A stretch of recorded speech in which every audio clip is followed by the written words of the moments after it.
Hey everyone, welcome back to my channel Scale Up. In this quick tutorial, I will show you how you can add Discord link to your TikTok bio. It's super easy to do. Let's get started. I will show you how you can do it.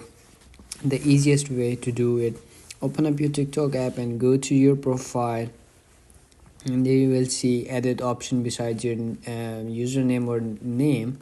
Click on that, and then you will see over here at the below the bio you will see link.